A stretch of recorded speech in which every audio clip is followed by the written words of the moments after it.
সাদ ইবনে মালিক বলেন, ইয়া রাসূলুল্লাহি ইয়া হাবিবাল্লাহ, বদরের যুদ্ধের পরাজয়ের গ্লানি থেকে আল্লাহ তাআলা আমাদেরকে রক্ষা করেছেন। সুবহানাল্লাহ বলেন।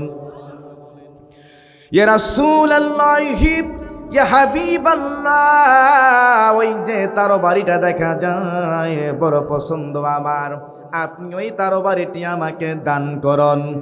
আল্লাহ নবী বললেন, সাদ ইবনে মালিক রে, ওই তরবারিটির মালিক তুমিও নও আমিও নই। কারণ হলো গনিমতের মালের বিধানের ব্যাপারে আল্লাহ তাআলা এখন পর্যন্ত কোনো ফরমান অবতীর্ণ করেন নাই।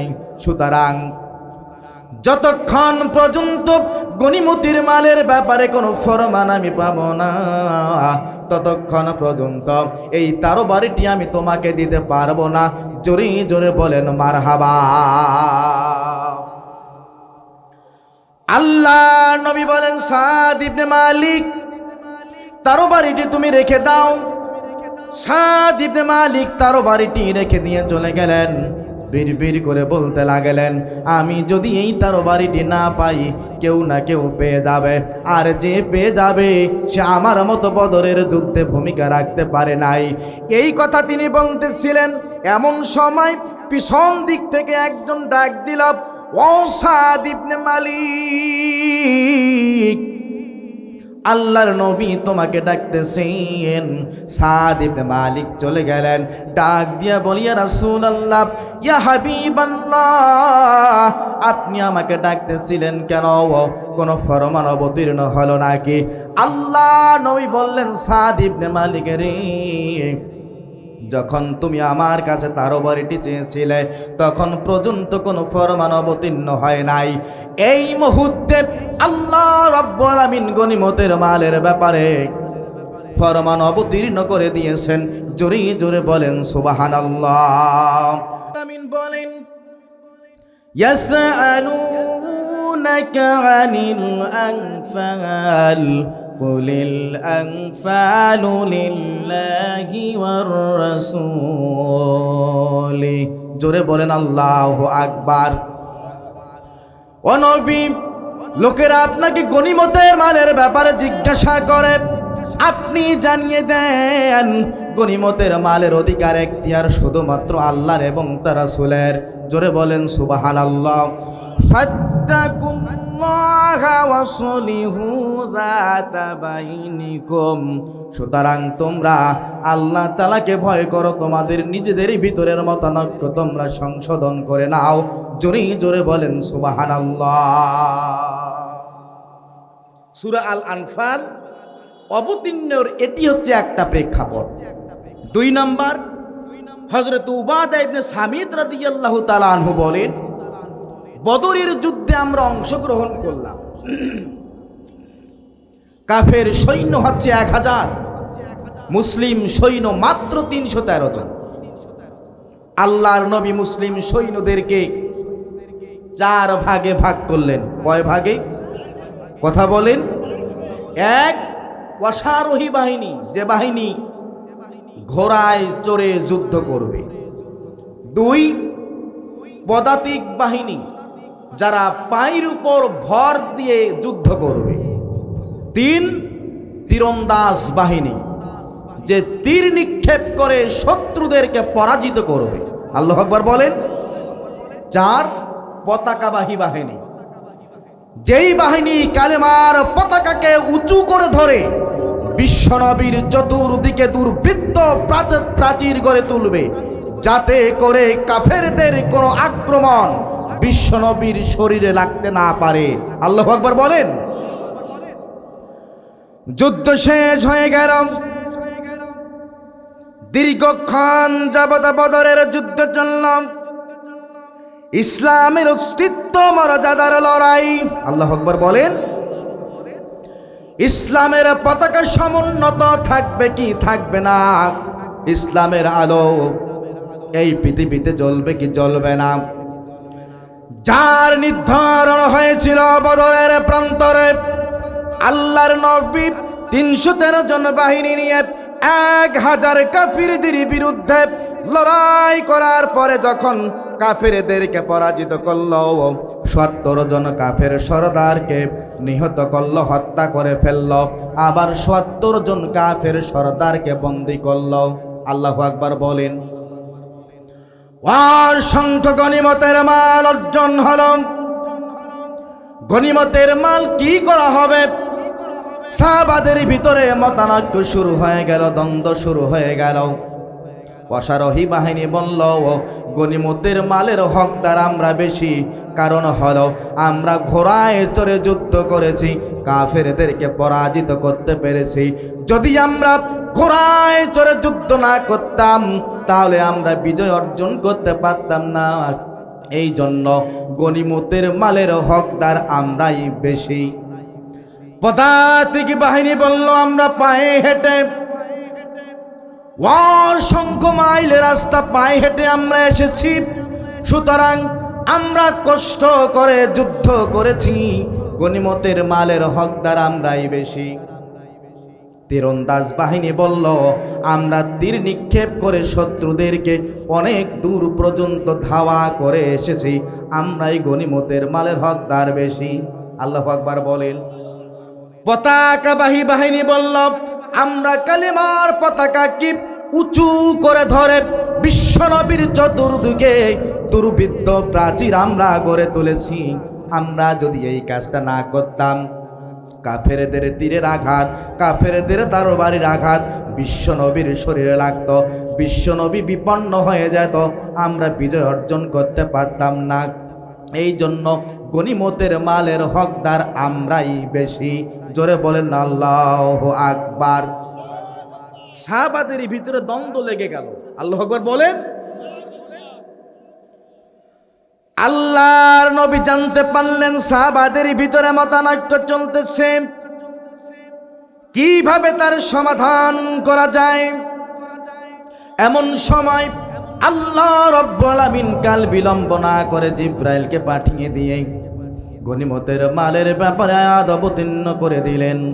ইয়াসআলুনাকা আনিল আনফাল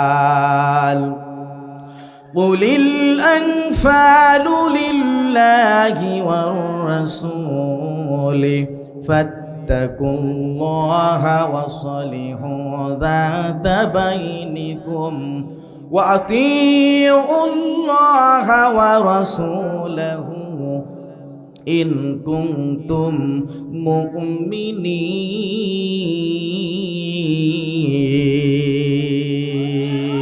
মুমিনিন। জোরে বলেন আল্লাহু আকবার। আল্লাহ রাব্বুল আমিন বলেন, নবী গনিমতের মালের ব্যাপারে আপনাকে প্রশ্ন করে আপনি জানিয়ে দিন, এই গনিমতের মালের হকদার হলো আল্লাহ এবং তার রাসূল। সুতরাং তোমরা আল্লাহকে ভয় করো, তোমরা পরস্পরের মতানৈক্য তোমরা দূর করে নাও, আল্লাহর আনুগত্য করো, রাসূলের আনুগত্য করো। ইন কুনতুম মুমিনিন, যদি তোমরা মুমিন হয়ে থাকো। জোরে বলেন সুবহানাল্লাহ। আমার ভাইরা, আমাদের দৈনন্দিন জীবনে আমাদের ভিতরে মতানৈক্য হয় কি হয় না? আরে ভাই জোরে বলেন, হয় না কার? এমন একজন ব্যক্তি দেখাতে পারবেন যে এর সঙ্গে কোনোদিন কারো দ্বন্দ্ব হয় নাই? আছে? আল্লাহর আনুগত্য এবং রাসূলের আনুগত্য যদি আমরা করতে পারতাম,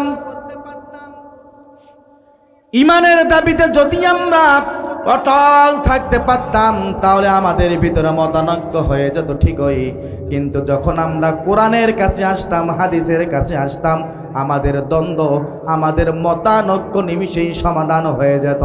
জোরে বলেন ঠিক কিনা? সমাজের ভিতরে ছোট্ট একটা কাজ করতে যাবেন, সেখানেও দ্বন্দ্ব লাগে। গ্রুপের কোনো অভাব নাই। জোরে বলেন। Nantu group, Paltu group, Sentu group আছে না নাই? এ নাকি এ গ্রুপের, আর একজন হচ্ছে আর এক গ্রুপের। এক গ্রুপ যদি নমিনেশন পায়, আর এক গ্রুপ আবার রাস্তায় সাধারণ পাবলিকের গাড়ি ভাঙচুর করে। ভাই কথা কি ক্লিয়ার?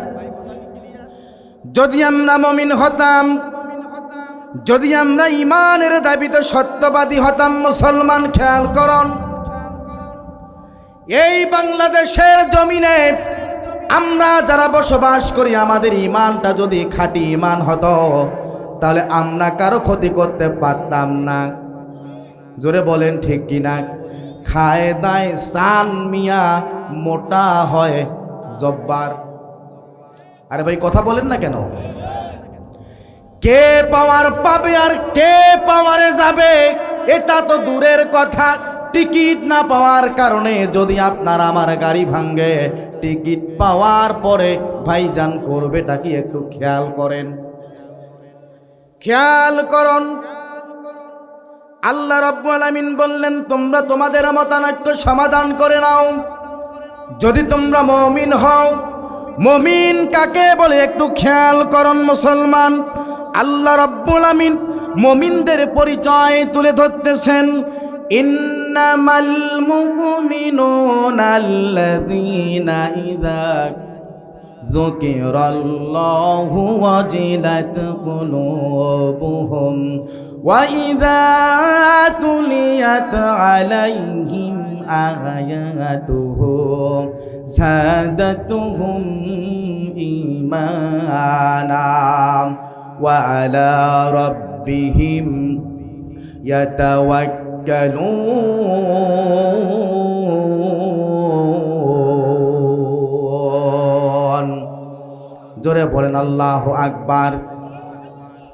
আল্লাহ রাব্বুল আলামিন খাঁটি মুমিনের পরিচয় তুলে ধরতেছেন, ইন্নামাল মুমিনুনা আল্লাযীনা ইযা যুকিরাল্লাহ ওয়াজিলাত কুলুবুহুম।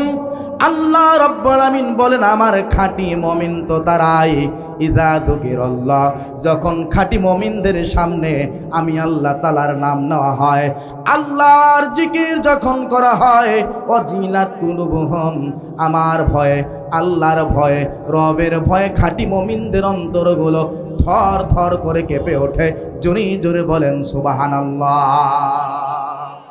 খাঁটি মুমিন যারা হবে, খাঁটি মুমিনদের সামনে আল্লাহর নাম যখন উচ্চারণ করা হবে, আল্লাহর জিকির যখন করা হবে, খাঁটি মুমিনদের অন্তর আল্লাহর ভয়ে থর থর করে কেঁপে উঠবে। আল্লাহু আকবার বলেন। মানুষ ভয় করে কি করে না? কথা কোন? আমরা ভয় করি কি করি না? বিষধর সাপ যদি আমরা দেখি, ভয়ে আমাদের হার্টবিট বেড়ে যায়, যায় কি যায় না? অন্তরটা অস্থির হয়ে যায়, অশান্ত হয়ে যায়। লেলিহান অগ্নিশিখা যখন আমরা দেখি, আমাদের হার্টবিট বেড়ে যায়। হার্ট যাদের দুর্বল, হার্ট ফেল করে মারা যায়। কথা বলেন। আরে ভাই কথা কন। আল্লাহর ভয়ে যাদের অন্তর কেঁপে ওঠে মুসলমান, আল্লাহর ভয়ে যাদের অন্তরটা কেঁপে উঠবে, আল্লাহর ভয় অন্তর কেঁপে উঠবে বটে, কিন্তু মনটা অস্থির হয়ে যাবে না, মনটা অশান্ত হয়ে যাবে না। আল্লাহকে ভয় করার কারণে আল্লাহ তাআলা সাকিনা অবতীর্ণ করে দিয়ে তার মুমিন বান্দাদের অন্তরগুলো প্রশান্ত করে দেবেন। জোরে জোরে বলেন সুবহানাল্লাহ। আর একবার বলেন সুবহানাল্লাহ। খাঁটি মুমিনদের অন্তর আল্লাহর ভয়ে কেঁপে ওঠে কিভাবে একটু দেখুন। আল্লাহ নবীর জলিল কদর সাহাবী হযরতে সালাবা বাড়ি হলো তার মদিনায়। মক্কা থেকে একজন হিজরত করে এসেছে, নাম হলো সাঈদ ইবনে আব্দুর রহমান। হিজরত করে আসার কারণে সহায় নাই, সম্বল নাই, ভিটি নাই, মাটি নাই, অর্থ নাই, সম্পদ নাই। আল্লাহু আকবার বলেন। আল্লাহর নবী সালাবাকে ডাক দিলেন, রে সালাবা, তোমার ভাই সাঈদ মক্কা থেকে হিজরত করে এসেছে, তার ভিটে নাই, মাটি নাই, সহায় নাই, সম্বল নাই। আমি তোমাদের দুইজনকে ভাই ভাই করে দিলাম, তোমরা এক বাড়িতে থাকবে, একসঙ্গে থাকবে, তোমরা দ্বন্দ্ব করবে না, ফাসাদ করবে না। কিছুদিনের ভিতরেই তাবুকের যুদ্ধের দামামা বেজে উঠল। আল্লাহর নবী সাঈদ ইবনে আব্দুর রহমানকে সঙ্গে করে নিয়ে তাবুকের যুদ্ধে অংশগ্রহণ করার জন্য রওনা হয়ে গেলেন। হযরতে সালাবাকে বললেন, সালাবা, সাঈদের পরিবারকে তুমি দেখাশোনা করব, তার পরিবারের আমানতের খেয়ানত তুমি করবে না। বলেন না সুবহানাল্লাহ। সাঈদ ইবনে আব্দুর রহমান তাবুকের যুদ্ধে চলে গেছে। এইদিকে শয়তান হযরতে সালাবাকে প্ররোচনা দিল, ওয়াসওয়াসা দিল, রে সালাবা, সাঈদ ইবনে আব্দুর রহমানের স্ত্রী বড় সুন্দরী, যদি তুমি চাও এই সুযোগে তুমি তোমার মনস্কামনা পূর্ণ করতে পারো। জোরে বলেন নাউজুবিল্লাহ। হযরতে সালাবাতুল আনসারী শয়তানের ওয়াসওয়াসায় পড়ে সাঈদ ইবনে আব্দুর রহমানের ঘরে ঢুকে তার স্ত্রীর হাতটা টেনে ধরেছেন। এমন সময় সাঈদ ইবনে আব্দুর রহমানের স্ত্রী বলেন, সালামা, আল্লাহর ভয় কি তোমার নাই? তোমার কি আল্লাহর ভয় করে না? আমি তো আমার আল্লাহকে ভয় করি। জোরে জোরে বলেন সুবহানাল্লাহ। আর একবার বলেন সুবহানাল্লাহ। আমার ভয়ের সাঈদ ইবনে আব্দুর রহমানের স্ত্রী যখনই বলেছেন, রে সালাবা, আল্লাহর ভয় কি তোমার নাই? এই কথা বলার সঙ্গে সঙ্গে সালাবাতুল আনসারী তার হাতখানা ছেড়ে দিয়েছে। আল্লাহর ভয়ে তার অন্তরটা কেঁপে উঠেছে। বাড়ি থেকে বের হয়ে পূর্ব দিকে চলে গেছে পাহাড়ের গুহায়। কিছুদিন পরে সাঈদ ইবনে আব্দুর রহমান তাবুক যুদ্ধ থেকে ফিরে এসে দেখেন তার ভাই সালাবাতুল আনসারী বাসার ভিতরে নাই। জিজ্ঞাসা করা হলো, আমার ভাই সালাবা কোথায়? জবাব দেওয়া হলো, সালাবাতুল আনসারী কয়েকদিন যাবত বাসায় আসে না, সে চলে গেছে পাহাড়ি এলাকায়। পাহাড়ি এলাকায় চলে গেছে, সে বাসায় আছে না। খুঁজতে খুঁজতে পেয়ে গেলেন সালাবাতুল আনসারী পাহাড়ের পাদদেশে গাছের নিচে সিজদা দিয়ে কান্দে, রব্বুল আলামিন, অন্যায় করেছি, অপরাধ করেছি আল্লাহ, আমি তো গুনাহগার, আপনি হলেন গাফফার, আপনি যদি আমার এই গুনাহ মাফ না করেন আমি আর কার দরবারে যাব? জোরে জোরে বলেন সুবহানাল্লাহ। সাঈদ ইবনে আব্দুর রহমান চলে গেলেন, ডাক দিয়ে বলেন, সালাবা, মাথা উঠা, তুমি যদি কোনো গুনাহ করে থাকো তাহলে অবশ্যই আল্লাহ তাআলা তোমাকে ক্ষমা করে দেবেন। সালাবাতুল আনসারী বলে, আমি বাসায় যাব না, মাথা উঠাবো না। যদি আমাকে একান্তই বাসায় নিয়ে যেতে হয়, আমার এই হাত দুখানা ঘাড়ের সঙ্গে বেঁধে টেনে হেঁচড়ে আমাকে বাসার ভিতরে নিয়ে যাও। তৎকালীন সময়ে যদি কোনো ব্যক্তি অন্যায় করে, অপরাধ করত, তাকে হাত দুখানা ঘাড়ের সঙ্গে বেঁধে টেনে হেঁচড়ে তাকে রাস্তা দিয়ে তাকে টেনে হেঁচড়ে নিয়ে বেড়ানো হতো। বাধ্য হয়ে সালাবাতুল আনসারীর হাত দুখানা ঘাড়ের সঙ্গে বাঁধা হলো, টেনে হেঁচড়ে তাকে বাড়ির দিকে নিয়ে যাওয়া হচ্ছে। এমন সময় তার মেয়ে হযরতে খামসানা রাদিয়াল্লাহু তাআলা আনহা ডাক দিয়ে বলে, আব্বা জান, বুড়া তো হয়েছ, চরিত্র বুঝিয়া কোনো ভালো হয় নাই, আর একজনের স্ত্রীর হাত তুমি কেন ধরতে গেলে? জোরে বলেন ঠিক কিনা? যারা নাকি অন্যায় করে, যারা নাকি অপরাধ করে, অপমানিত গোলামের ন্যায় তাদেরকে এভাবে নিয়ে যাওয়া হয়, বাসার কাছে নিয়ে যাওয়া হয়। সালাবাতুল আনসারী বলে, ভাই সাঈদ, বাসায় আমি ঢুকবো না, তুমি আমাকে নিয়ে চলো সিদ্দিক আকবর ইবনে কুহাফা হযরতে আবু বকর সিদ্দিক রাদিয়াল্লাহু তাআলা আনহুর দরবারে। আমি তাকে জিজ্ঞাসা করব, আমার এই গুনাহ আল্লাহ তাআলা ক্ষমা করবেন কিনা। হযরতে আবু বকর সিদ্দিক রাদিয়াল্লাহু তাআলা আনহুর বাসায় গেল। ডাক দিয়ে বলে, রে ভাই আবু বকর, শয়তানের ওয়াসওয়াসায় পড়ে গুনাহ করে ফেলেছি, আল্লাহ তাআলা আমার এই গুনাহ ক্ষমা করবে কিনা? হযরতে আবু বকর বলেন, তোমার এই গুনাহ আল্লাহ তাআলা ক্ষমা করবে কিনা তা আমি বলতে পারবো না, ক্ষমা করা না করা আল্লাহর ব্যাপার, তুমি আমার বাসা থেকে বের হয়ে যাও। বাসা থেকে বের হয়ে চলে আসলেন। রাস্তায় এসে বলে, ও ভাই সাঈদ, তুমি আমাকে নিয়ে চলো হযরতে উমরের দরবারে। হযরতে ওমরের দরবারে চলে গেলেন। ডাক দিয়ে বলে, ভাই ওমর, শয়তানের ওয়াসওয়াসায় পড়ে অন্যায় করেছি, অপরাধ করেছি, আমার এই গুনাহ আল্লাহ তাআলা ক্ষমা করবেন কিনা। হযরতে ওমর বলে, গুনাহ ক্ষমা করবেন কিনা সেটা আল্লাহর ব্যাপার, তুমি আমার বাসা থেকে বের হয়ে যাও। বাসা থেকে বের হয়ে রাস্তায় চলে আসলেন, ডাক দিয়ে বলে, রে সাঈদ, এবার তুমি আমাকে নিয়ে চলো হযরত উসমান রাদিয়াল্লাহু তাআলা আনহুর দরবারে। হযরত উসমান রাদিয়াল্লাহু তাআলা আনহুর দরবারে চলে গেলেন। ডাক দিয়ে বলে, ভাই ওসমান, শয়তানের ওয়াসওয়াসায় পড়ে গুনাহ করে ফেলেছি, অপরাধ করে ফেলেছি, আমার এই গুনাহ আল্লাহ তাআলা ক্ষমা করবেন কিনা। হযরত ওসমান বলে, ক্ষমা করা না করা আল্লাহর ব্যাপার, তুমি আমার বাসা থেকে বের হয়ে যাও। জোরে জোরে বলেন আল্লাহু আকবার। হযরত ওসমান রাদিয়াল্লাহু তাআলা আনহুর দরবার থেকে রাস্তায় চলে আসলেন। ডাক দিয়ে বলে, ভাই সাঈদ, শেষবারের মতো আমাকে নিয়ে চলো হযরতে আলীর দরবারে। হযরতে আলীর দরবারে যে ডাক দিয়ে বলে, ভাই আলী, শয়তানের ওয়াসওয়াসায় পড়ে গুনাহ করেছি, অপরাধ করেছি, আমার এই গুনাহ আল্লাহ তাআলা ক্ষমা করবেন কিনা। হযরতে আলী বলে, ক্ষমা করা না করা আল্লাহর ব্যাপার, তুমি আমার বাসা থেকে বের হয়ে যাও। জোরে জোরে বলেন আল্লাহু আকবার। হযরতে সালাবাতুল আনসারী ডাক দিয়ে বলে, রে ভাই সাঈদ, আমি চেয়েছিলাম আমার এই বিষয়টি যেন রহমাতুল লিল আলামিনের দরবারে না যায়। বিশ্বনবী যদি জানতে পারে আমি লজ্জায় পড়ে যাব, আমি বড় শরমে পড়ে যাব। আমি যেতে চাইছিলাম না, বাধ্য হয়ে তুমি আমাকে নিয়ে চলো রহমাতুল লিল আলামিনের দরবারে। আমার মন বলে পৃথিবীর সকল মানুষ আমাকে ফিরিয়ে দিলেও আমার মতো গুনাহগার উম্মতকে আল্লাহর নবী কখনো ফিরিয়ে দেবে না। জোরে জোরে বলেন সুবহানাল্লাহ।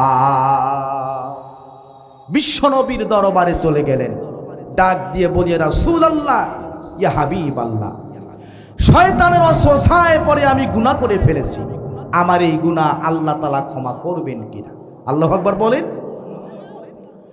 আল্লাহর নবী বলেন, সালাবাতুল আনসারী, তোমার গুনাহ আল্লাহ তাআলা ক্ষমা করবেন কিনা তা আমি জানি না, তবে আমার রাগ হলো অন্যের স্ত্রীর হাত তুমি কেন ধরতে গেলা। তুমি আমার দরবার থেকে বের হয়ে যাও, গুনাহ ক্ষমা করবে কিনা সেটা আল্লাহর ব্যাপার। রাস্তায় চলে আসলেন, ডাক দিয়ে বলে, রে ভাই সাঈদ, রশি ছেড়ে দাও, রশি ছেড়ে দাও। আমি চেয়েছিলাম আমার এই বিষয়টি যেন রহমাতুল লিল আলামিন না জানেন, যেহেতু তিনি জেনেই ফেলেছেন, আমি আমার এই মুখ আর কাউকে দেখাবো না, আর আমি মদিনায় থাকবো না। রশি ছেড়ে দাও, দু চোখ যেদিকে যায় আমি সেই দিকে চলে যাব।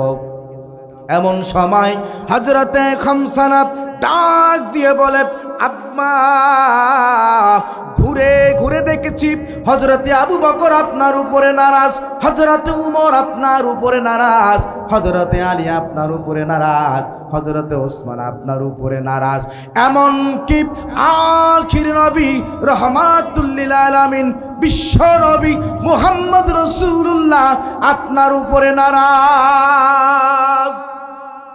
যতক্ষণ পর্যন্ত আপনি সাহাবাদেরকে খুশি করতে পারবেন না, যতক্ষণ পর্যন্ত আপনি বিশ্ব নবীকে খুশি করতে পারবেন না, ততক্ষণ পর্যন্ত আমি আপনাকে আব্বা বলে ডাকব না।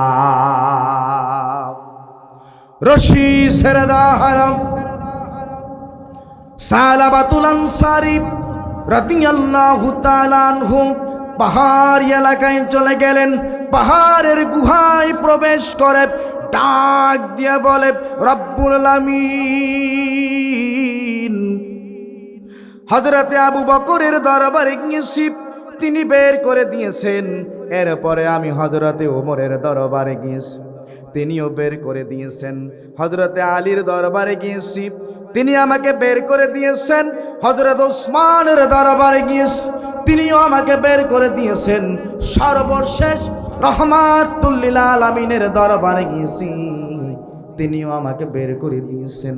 ওগো আল্লাহ, সমস্ত দরজা যখন আমার জন্য বন্ধ, আমার মন বলে আপনি রব্বুল আলামিন, আপনার দরজা কখনো আমার মতো গুনাহগার বান্দার জন্য বন্ধ থাকবে না। জোরে জোরে বলেন সুবহানাল্লাহ। এমন সময় হযরত জিবরাইল বিশ্বনবীকে এসে বলি, ইয়া রাসূলুল্লাহ, আসমান এবং জমিনের মালিক কে, আপনি না আল্লাহ? জোরে বলেন। রাসূল বলে, আসমান এবং জমিনের মালিক তো আল্লাহ, তো আপনি সালামাকে বের করে দিলেন কেন? গুনাহ ক্ষমা করার মালিক আপনি না আল্লাহ? কথা কোন? আল্লাহ। আল্লাহ তাআলা এই মুহূর্তে আপনার সাহাবী সালাবাতুল আনসারীর সমস্ত গুনাহ মাফ করে দিয়েছেন। জোরে বলেন সুবহানাল্লাহ। আল্লাহর নবী হযরতে আবু বকরকে ডাক দিয়ে বলেন, আবু বকর, দেখো দেখো দেখো, খুঁজে দেখো আমার সালাবা কোথায়। হযরতে ওমর বলি, রাসূলুল্লাহ, আপনি আমাকে অনুমতি দেন, আমিও একটু যে দেখি, কারণ আমিও অপরাধী, আমিও তাকে বের করে দিয়েছি। হযরতে ওসমান হযরতে আলী বলে, আমাদেরকে অনুমতি দেন, আমরাও একটু যে দেখব। মারহাবা বলেন। বয়োজ্যেষ্ঠ সাহাবী হযরতে সালমান ফারসি রাদিয়াল্লাহু তাআলা আনহু ডাক দিয়ে বলে, ইয়া রাসূলুল্লাহ, ইয়া হাবিবাল্লাহ, আপনি আমাকে অনুমতি দেন, আমিও একটু তাদের সঙ্গে যাই।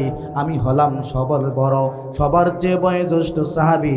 আমার বোন বলে, আমি যদি তাকে খুঁজতে যাই, আমার কথা শুনলে সে আপনার কাছে চলে আসবে। জোরে জোরে বলেন সুবহানাল্লাহ।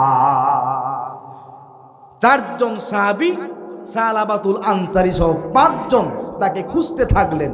খুঁজতে খুঁজতে মরুভূমি এলাকায় যে দেখেন লোকজন মাঠে ময়দানে কাজ করতেছে। জিজ্ঞাসা করলেন, তোমরা কি সালাবা নামে কোনো মানুষকে দেখেছো, কোনো ব্যক্তিকে দেখেছো? লোকজন বলছে, না, সালাবা নামে কোনো মানুষকে আমরা দেখি নাই, আমরা তাকে চিনি না। মাঠের লোকজন বলছে, তোমরা যাকে খুঁজতেছো আসলে তার পরিচয়টা ভালোভাবে বলো।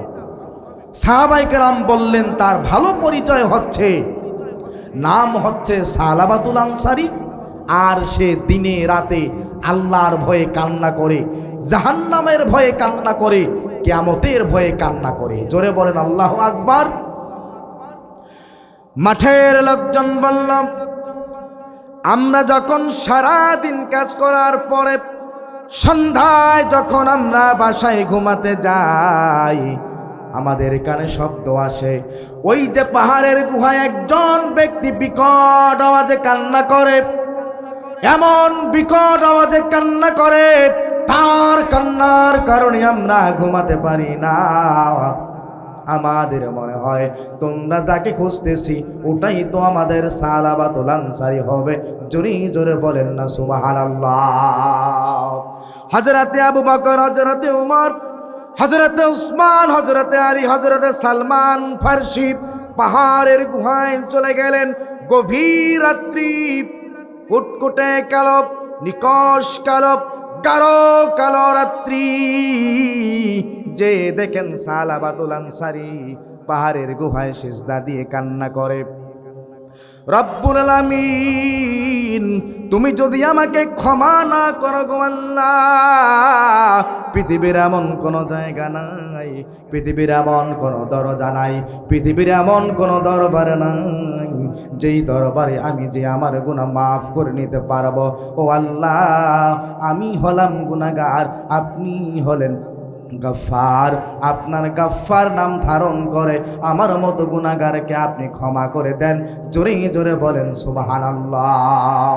এমন সময় হযরতে আবু বকর ডাক দিয়ে বলে, রে সালাবা,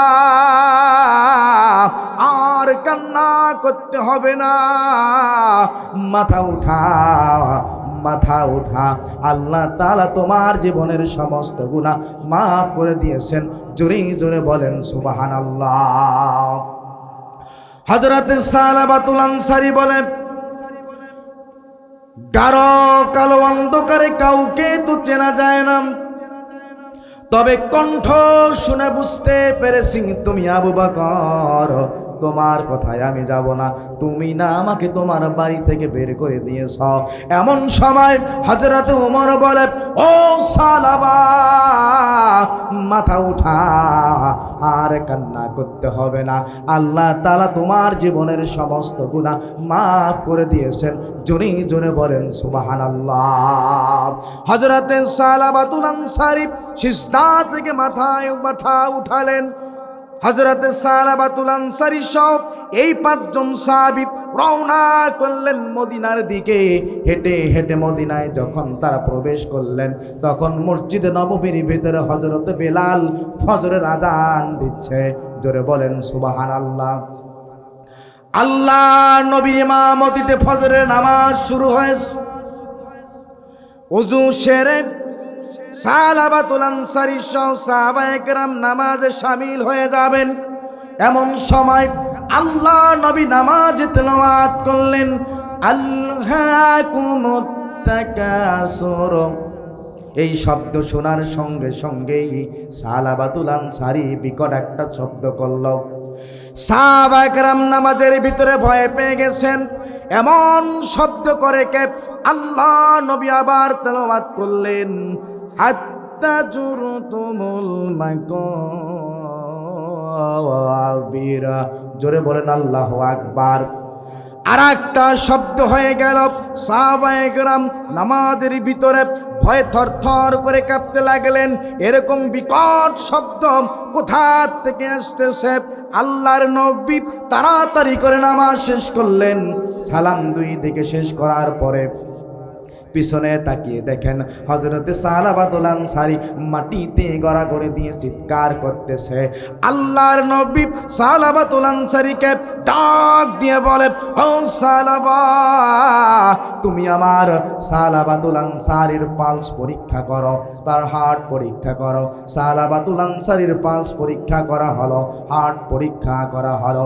আল্লাহর নবী সাহাবাদেরকে ডাক দিয়ে বললেন, তার মাথায় পানি দাও, মুখে পানি দাও। হযরতে সালমান ফারিসি বলে, ইয়া রাসূলুল্লাহ, মুখে পানি দিতে হবে না, আপনার সাহাবা এই মাত্র কলিজা ফেটে এই পৃথিবীর জমিন থেকে বিদায় হয়ে গেছে। জোরে জোরে বলেন ইন্না লিল্লাহ। আল্লাহ নবী বললেন, সাহাবারা, সালাবাতুল আনসারীর জন্য কবর খরম, সালাবাতুল আনসারীকে গোসল করাও, কাফন পরাও। আমি বিশ্বনবী নিজেই তার জানাজার নামাজের ইমামতি করব। মারহাবা বলেন। কাফন পরানো হলো।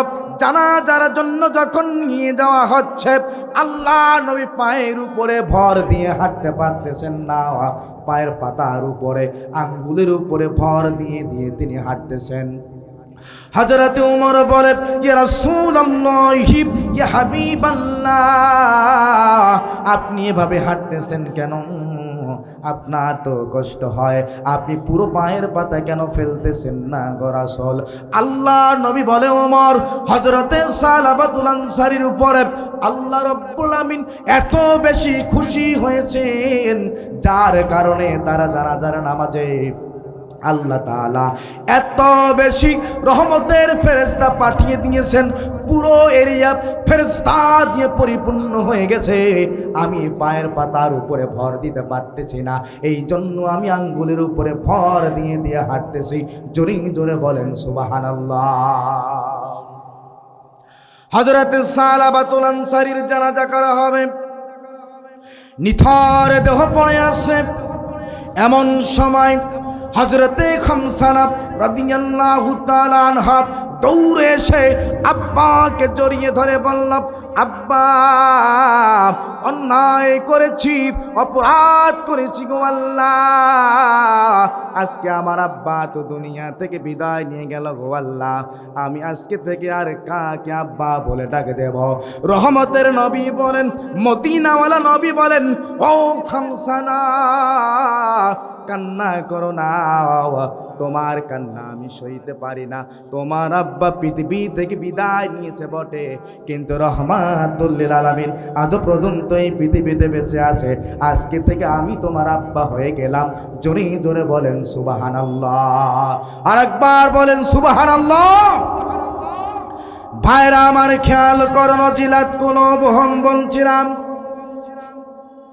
খাঁটি মুমিনের এক নাম্বার বৈশিষ্ট্য হলো অজিলাত কুলুবুহুম।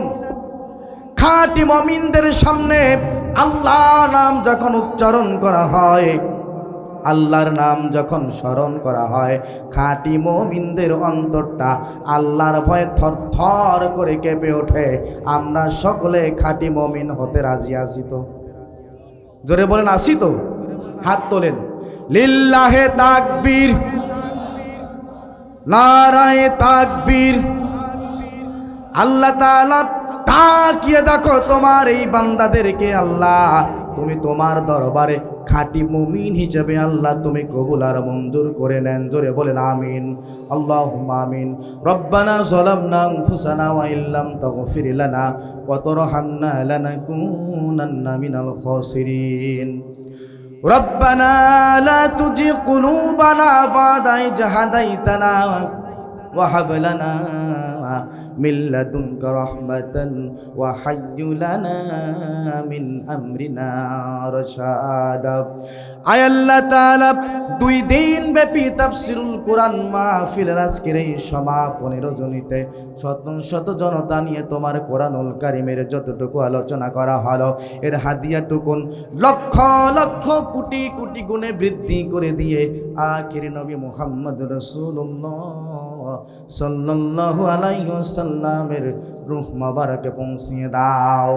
আয় আল্লাহ তাআলা, এই মাহফিলটি সফল করার জন্য লাইটিং করে, মাইকিং করে, পোস্টারিং করে, প্রচারিং করে যারা সহযোগিতা করলো, যারা মেধা দিয়ে, বুদ্ধি দিয়ে, পরামর্শ দিয়ে, অর্থ দিয়ে, সম্পদ দিয়ে, সময় দিয়ে, শ্রম দিয়ে যারা সহযোগিতা করল, কাল কিয়ামতের দিন কঠিন মুসিবতের সময় এই মাহফিল খানা কি আল্লাহ তুমি সকলের জন্য নাজাতের ওসিলা করে দিও।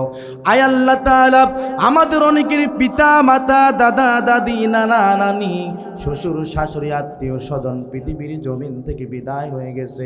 আয় আল্লাহ, মেহেরবানি করে তুমি তাদের জীবনের গুনাহগুলো মাফ করে দাও। কবরটাকে জান্নাতের টুকরায় পরিণত করে দাও। কবরের সঙ্গে জান্নাতের সংযোগে স্থাপন করে দাও। তামাম পৃথিবীর কবরবাসীদের কি আল্লাহ তুমি তোমার খাস রহমত আর বরকত দিয়ে আল্লাহ তুমি সুখে শান্তিতে রাখো।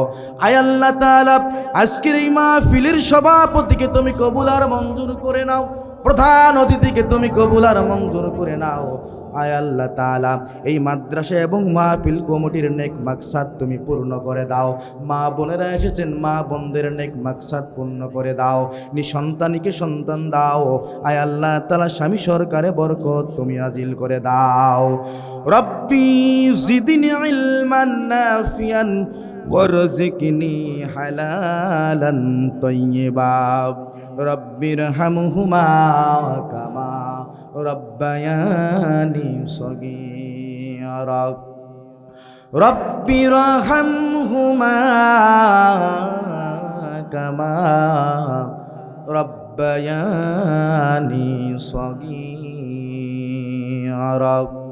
সুবহান রাব্বিকা রাব্বিল ইজ্জাতি আম্মা ইয়াসিফুন ওয়া সালামুন আলাল মুরসালিন ওয়ালহামদুলিল্লাহি রাব্বিল আলামিন।